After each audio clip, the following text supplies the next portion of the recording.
Hola, muy buenas tardes. Mi nombre es Aaron Skinner y soy un alumno de doctorado en la Universidad de British Columbia, aquí en Canadá.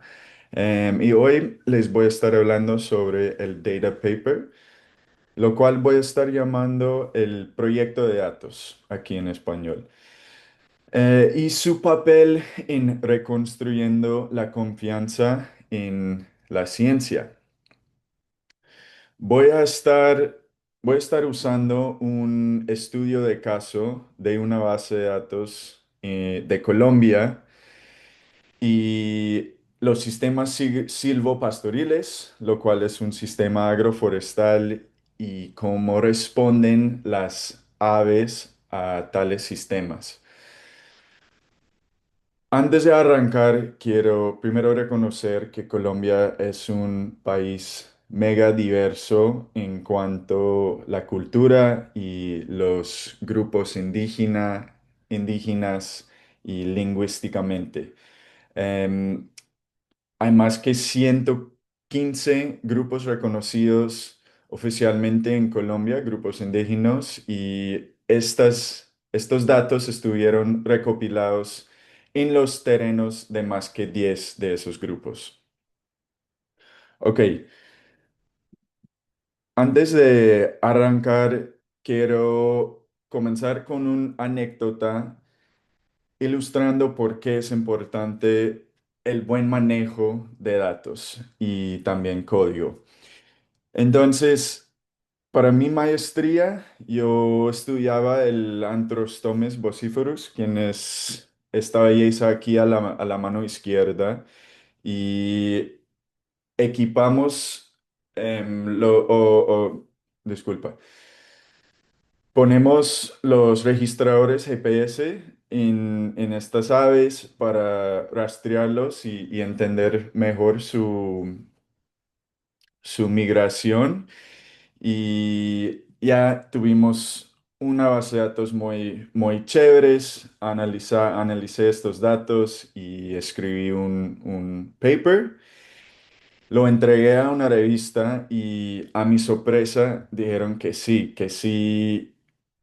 lo iban a aceptar, pero obviamente requería unos cambios y pedían que yo entregue también los datos mismos y el código que usaba para analizar estos datos. Ahí entré en pánico porque no pude reproducir el mismo análisis comenzando desde el inicio, desde los datos más crudos. No tenía como un workflow que me llevaba hacia el análisis final. Y esto fue principalmente porque mi código estaba un desastre, fue muy desordenado y no tenía como un buen sistema de organizar los datos, el código, para hacer todo desde el inicio hasta el final. Entonces, nada, después de unos días de estar paniqueando, ya lo logré reproducir más o menos, pero esto fue un sentimiento realmente feo. Y el otro día yo quería volver a este repositorio que está en Dryad y ver qué tal está. Esto fue hace unos años y no me acordaba muy bien.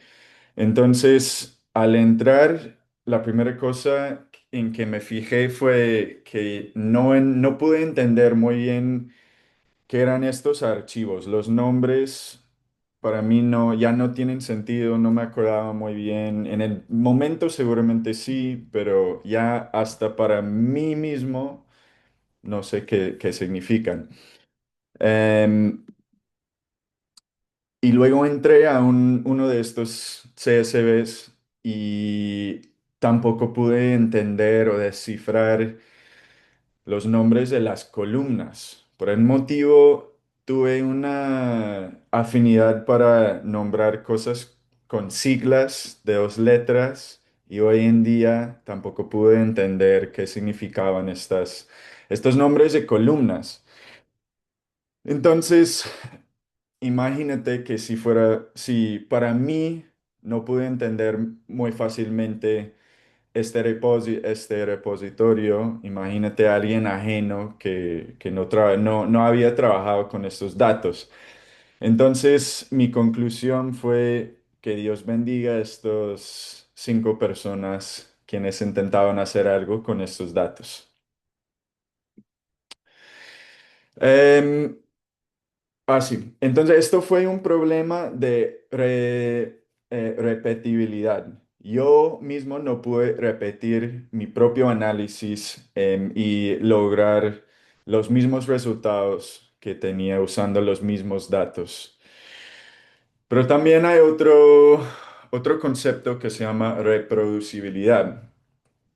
Y esto es cuando alguien más está intentando reproducir el análisis y los resultados que uno ya ha hecho, eh, y debe poder más o menos tener los mismos resultados, pero este estudio que estuvo publicado en Ciencia y, y lo han citado más que 10.000 veces, mostró que por lo general no podían reproducir los efectos que mostraban los autores originales, y cuando reanalizaron los mismos datos usando las mismas metodologías, obviamente no fueron exactamente igual. Eh, n- el tamaño de efecto por lo general era como estaba reducido por 0,5, o sea, fue la mitad del efecto. Y menos que 40% de los análisis reproducían los resultados del estudio original. Entonces, esto es un problema enorme. No hay razón en que debe estar pasando, pero los métodos y los datos, los repositorios, el código, no eran comunamente disponibles. Entonces, hay este problema de reproducibilidad también. Entonces, quiero definir estas cosas que ya he mencionado. He mencionado repetible, que era yo con los Antrostomus vociferus, que yo, el mismo investigador, usando los mismos datos y la misma, o sea, intentando hacer la misma metodología, no pude repetir ese análisis para repetir los mismos resultados. El estudio que acabo de mencionar, eso es reproducibilidad. Un nuevo investigador usando los mismos datos que uno y la misma metodología según, no sé, el artículo publicado, intentando reproducir los mismos resultados. Y luego hay replicabilidad, que es un nuevo investigador, nuevos datos, usando una metodología parecida, pero no tiene que ser exactamente igual. Y si se replica los resultados, implica que sí es un fenómeno más aplicable a la ecología o la biología. Entonces, en esta charla yo voy a argumentar que el data paper, el proyecto de datos, puede aumentar la reproducibilidad de los estudios y ayudar con esta crisis de lo que voy a llamar los 3 Rs. Pero primero, ¿qué es un data paper? Pues es una base de datos acompañado con metadatos que definen el alcance, proveen contexto. Normalmente hay una sección muy detallada de la metodología usada y también que detallan los pasos que tomaron para asegurar la calidad de los datos, y también quieres hacer la base de datos lo más usable por otras personas, lo más entendible a una audiencia general. Y entonces aquí este Elton Traits es solo un ejemplo de un data paper que por lo menos para mí es muy famoso, que habla sobre los rasgos funcionales de las aves y mamíferos a nivel mundial. Entonces, como mencionaba, voy a estar usando como un estudio de caso esta base de datos de la biodiversidad de la avifauna en paisajes agrícolas en Colombia. Esta base de datos me parece muy valiosa porque Colombia es el país más biodiverso en el mundo en cuanto a las aves. Estos datos son longitudinales que facilitan el análisis de poblaciones y también colonización y extinción, que son datos muy útiles para la conservación. Y también es la base de datos más extensivo que está disponible para analizar la respuesta de las aves frente a los sistemas silvopastoriles. Aquí a la derecha, eh, disculpa, a la izquierda puedes ver un ejemplo de un sistema silvopastoril que es básicamente son pastizales, pero que también incluyen árboles funcionales. Normalmente fijan nitrógeno y proveen sombra y puede ser que también ramonean los árboles o los arbustos, las vacas. Este proyecto fue una colaboración entre muchas entidades y el proyecto se llamaba Ganadería Colombiana Sostenible. Entonces hay entidades, ONGs, fundadores internacionales. em, y lo que pasaba con este proyecto es que era muy grande, duraba casi 10 años. Y hay tantos habían tantos grupos participando en el proyecto que fue difícil estandarizar las metodologías a lo largo del proyecto. Entonces, sentíamos ahora que publicando un data paper, un proyecto de datos, sería la forma más útil eh, de intentar estandarizar y explicar esta base de datos, porque es muy confuso y hubiera sido muchas apéndices larguísimas en los artículos que vamos a publicar, entonces mejor tener un solo lugar donde está muy bien documentado y el propósito total es documentar la metodología. Ok, la estructura del repositorio tiene ses archivos.csv. Los primeros dos son los datos de abundancia de las aves y luego hay los covariables de los muestreos. Hay dos bases de datos como adicionales que son los rasgos funcionales y la taxonomía. La taxonomía es un listado de nombres equivalentes entre em, varios listados de taxonomía. Por ejemplo, el eBird Clemens, el listado eBird Clemens y BirdLife o BirdTree. Y finalmente los covariables del sitio. Sentimos que era muy útil organizar los archivos de esta forma porque los archivos, el número de filas en cada archivo tiene un significado importante. Por ejemplo, los covariables de muestreo que se llama event covariates.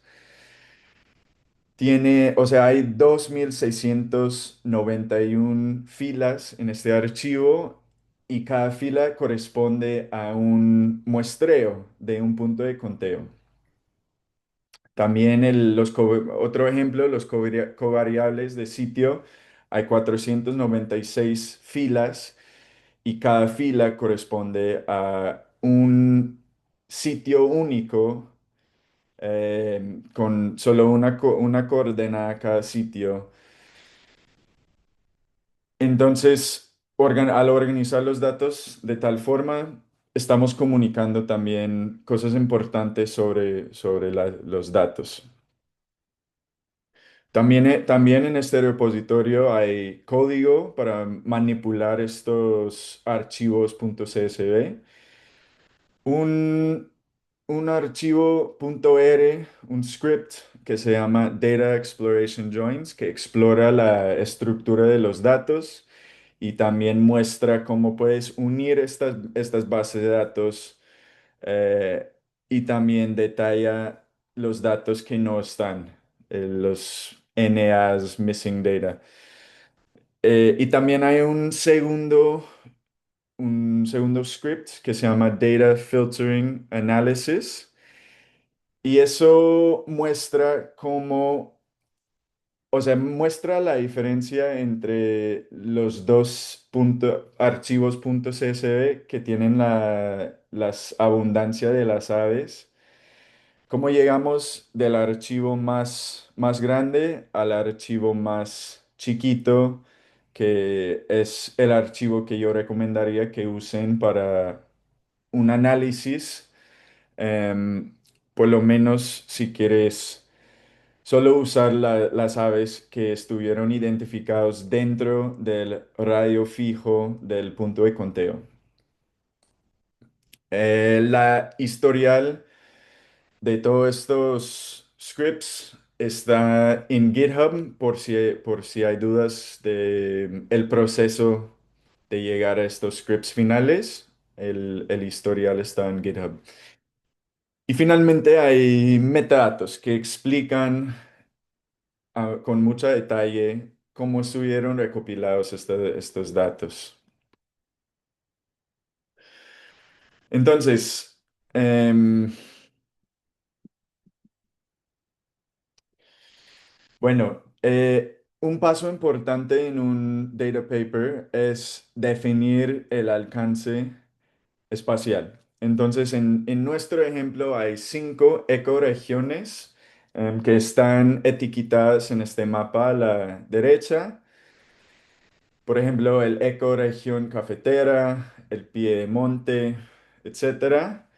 Como ya mencionaba, hay 496 ubicaciones únicas donde hicimos puntos de conteo y hay 6 recopiladores de datos distintos.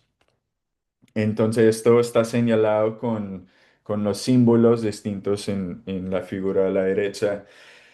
Y el tamaño de cada símbolo representa el número de puntos de conteos que hicimos en esa región.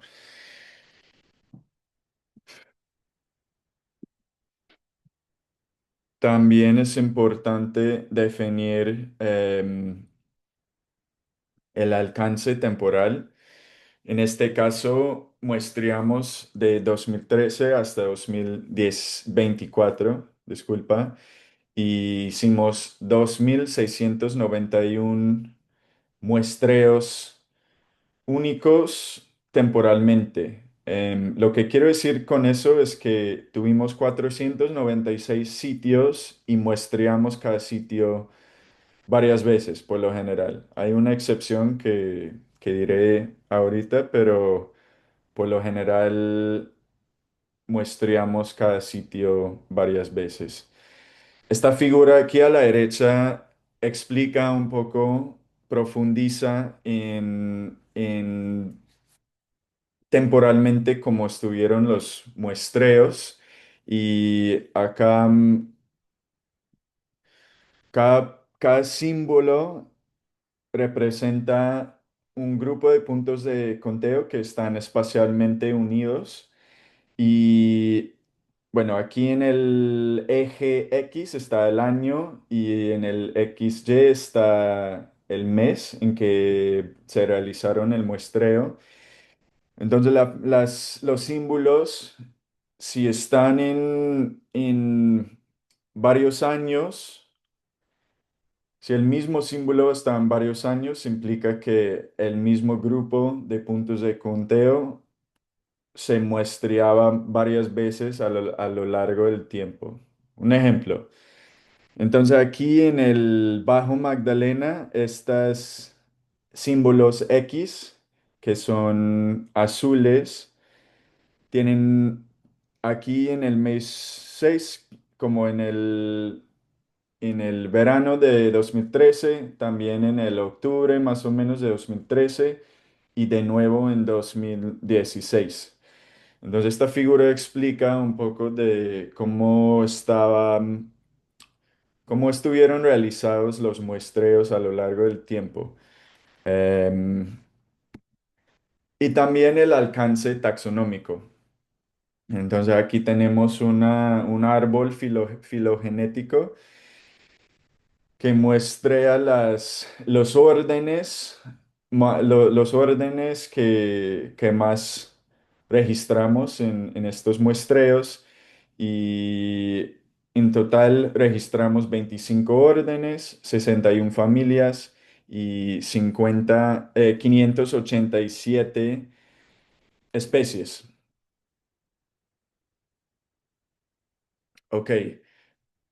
Otro punto importante en el data paper es proveer contexto. Entonces, como ya mencioné, este hace parte del proyecto más grande que se llama el Proyecto Ganadería Colombiana Sostenible.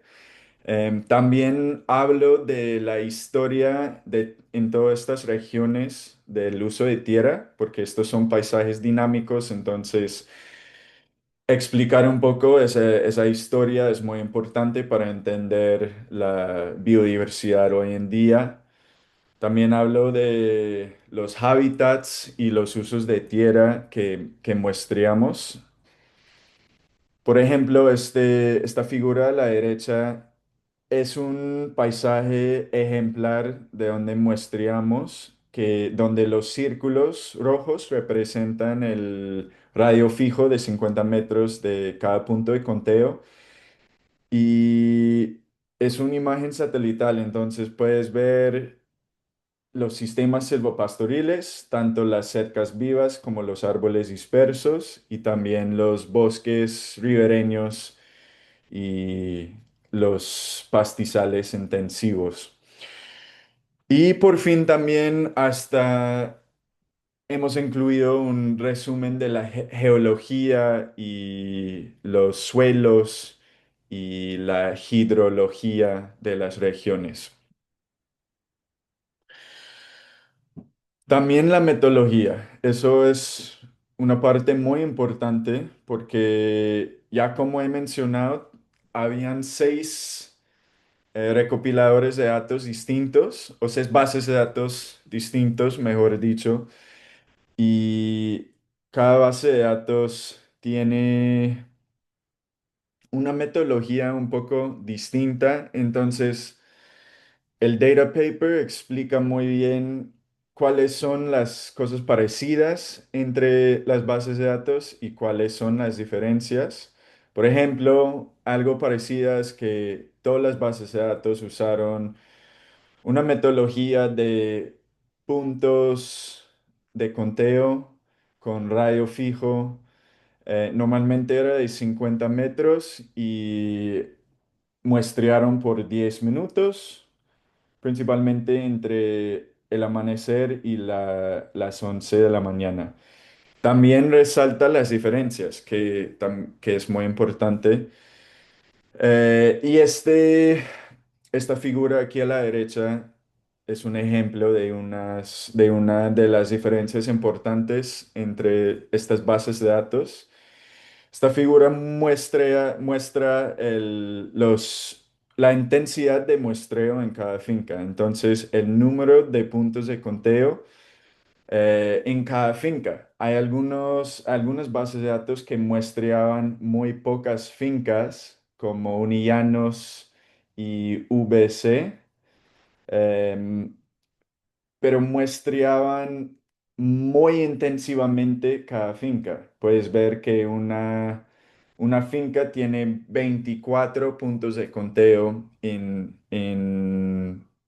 esa finca. Otras bases de datos muestreaban muchas fincas. Por ejemplo, CIPAV muestreaba 32 fincas, pero en cada finca solamente hicieron 4 puntos de muestreo. Y también otra cosa muy importante para mencionar es que en algunas bases de datos muestreaban cada punto de conteo en un periodo cerrado varias veces. Por ejemplo, bueno, en todos menos el CPAV, que está mostrado ahí al fondo en rojo, muestrearon entre 3 veces y cinco veces el mismo punto de conteo. Entonces, es decir, día uno vas, muestreas el punto A. El día 2 vuelves y muestras el punto A de nuevo. Entonces esto permite el estimar la detectabilidad, que es muy importante porque la abundancia real no puedes saber con certeza que estás viendo todos los individuos o todas las especies que haya en un punto de conteo. Entonces, revisitar cada punto te permite estimar la detectabilidad, qué tan fácil es registrar una especie, digamos. Entonces, puedes ver por el color que CPAV solo muestreaba cada punto de conteo una vez, no revisitaba el mismo punto de conteo a lo largo del tiempo. Y finalmente,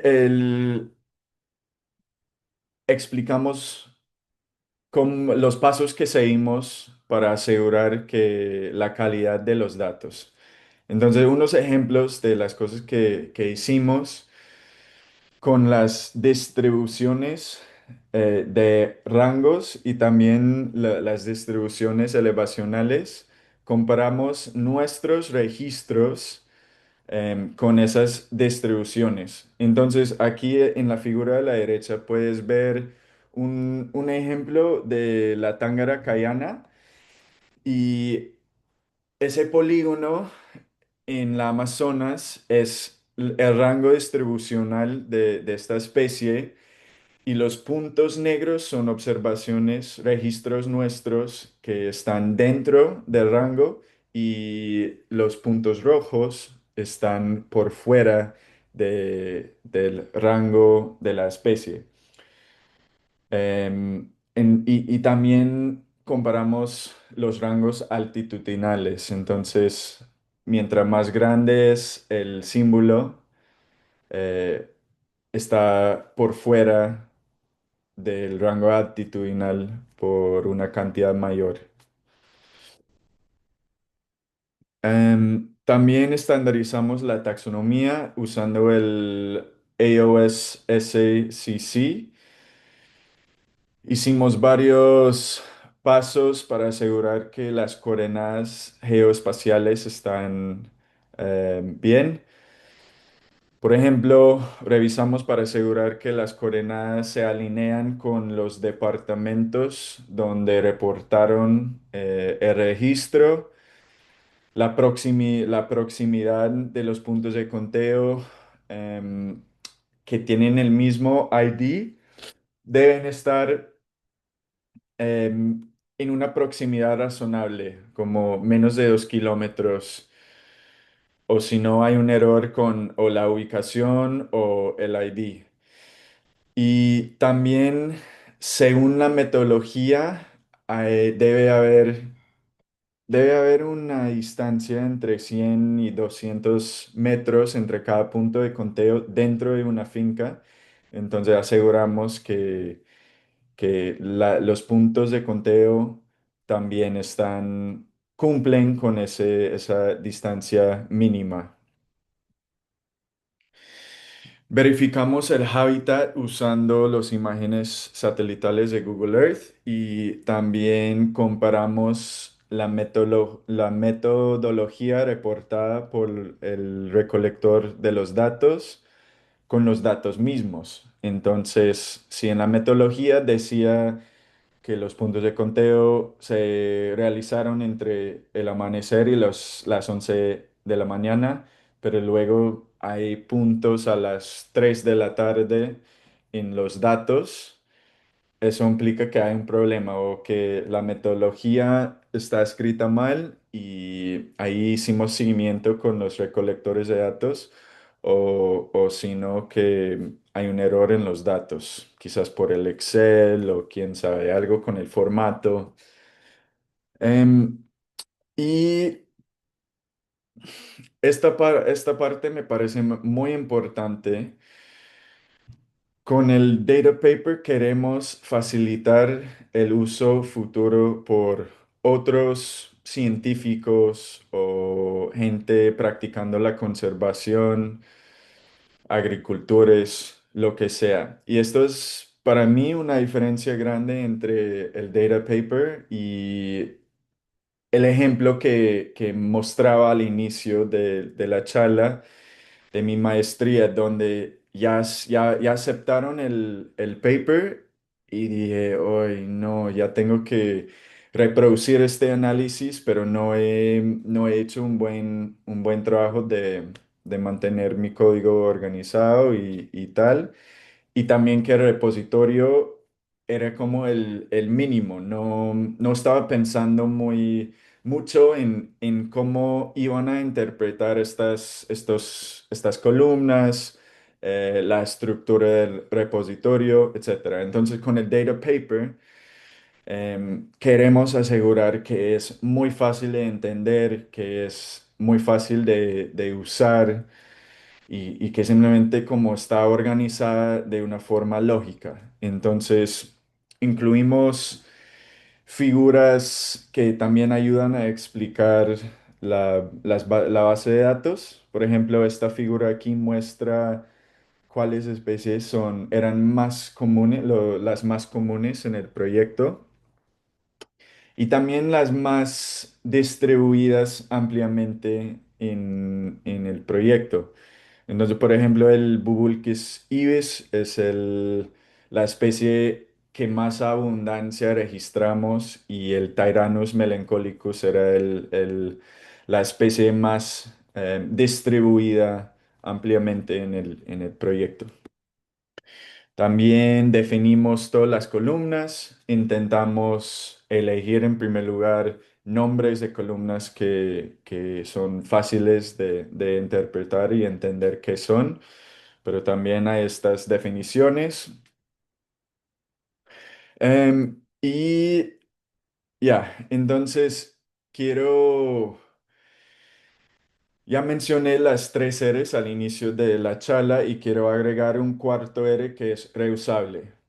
Este es un nuevo investigador usando los mismos datos y usando cualquier metodología que es lógica dado los datos. Entonces, eso es lo que acabo de mencionar, que queremos facilitar el uso futuro de otras personas ajenas al proyecto. Entonces, al inicio de la charla también mencioné la pregunta principal que quiero responder. ¿Can data papers ayudan a reconstruir la confianza en la ciencia? Entonces yo creo que la respuesta es, por lo general, sí. Ayuda a asegurar repetibilidad. Esto es como el caso mío con de la maestría. Si hubiera tenido documentación muy clara para mí mismo, yo creo que hubiera podido reproducir el análisis mucho más fácilmente. Em, Reproducibilidad, eso es decir, documentar muy claramente para otras personas y con eso es mucho más probable que ellos pueden reproducir un análisis que tú ya has hecho. Y reusabilidad, que es la documentación clara, implica que otras personas también van a querer usar los datos que tienes. Entonces, yo creo que hoy en día esto es importantísimo, em, porque hay una desconfianza generalizada en la ciencia. Particularmente en mi país, en los Estados Unidos, ya están simplemente diciendo que la ciencia no es confiable y que no tenemos que prestarle atención. Y pues yo creo que el trabajo descuidado que a veces hacemos como científicos es como le da razón a estos políticos y la gente que quizás no está en la comunidad científica para dudar de nuestro trabajo, dudar de nuestras conclusiones. Entonces, para mí es muy importante que como comunidad científica que intentamos mejorar en estas prácticas y hacer las cosas de una forma reproducible y estandarizada. Con eso me gustaría reconocer el programa Bright, quienes me dieron fondos para hacer este data paper. El proyecto GCS, Ganadería Colombiana Sostenible, mis asesores, mi comité, las ONGs en Colombia, quienes me ayudaron con recopilar los datos míos y también mis compañeros del lab, fundadores, ganaderos y los recolectores de datos. Bueno, muchas gracias para escucharme y pondré mi información de contacto si hay cualquier duda o pregunta. Muchas gracias.